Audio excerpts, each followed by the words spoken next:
नमस्कार दोस्तों, हम स्वागत करते हैं आपका एक नई कहानी के साथ। तो आइए आज की कहानी के बारे में हम जानते हैं। आपके मन में भी ये विचार आते होंगे कि मृत्यु के बाद क्या होता है, तो आपको सारे सवालों के जवाब इस कहानी में मिल जाएंगे। तो आज की कहानी का नाम है जब बुद्ध ने बताया क्या होता है मृत्यु के बाद।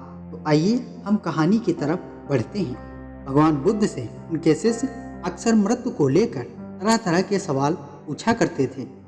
बुद्ध हमेशा इस सवाल को टाल देते थे। एक बार उनके एक शिष्य ने इस सवाल का जवाब जानने की ठान ली और उसने पहली बार सवाल किया तो बुद्ध ने हंसकर टाल दिया। उसने एक बार फिर पूछा तो बुद्ध उसे अनदेखा करते हुए बुद्ध मुखातिब हो गए, लेकिन वह कहाँ मानने वाला था। उसने एक बार फिर पूछा, बुद्ध ने उसे जीवन और मृत्यु का रहस्य समझाया।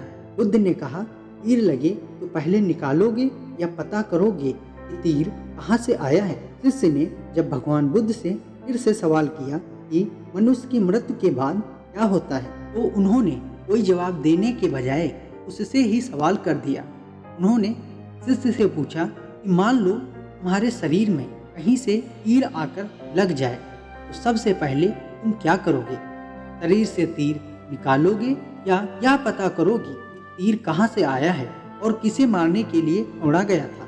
शिष्य ने कहा, भगवान, सबसे पहले मैं उस तीर को शरीर से निकालूंगा और घाव पर मरहम पट्टी करूंगा। जीवन में आए दुखों के निवारण का उपाय सबसे पहले जरूरी है। बुद्ध ने शिष्य की ओर मुस्कुरा कर देखा और बोले, तुम्हारा जवाब बिल्कुल सही है।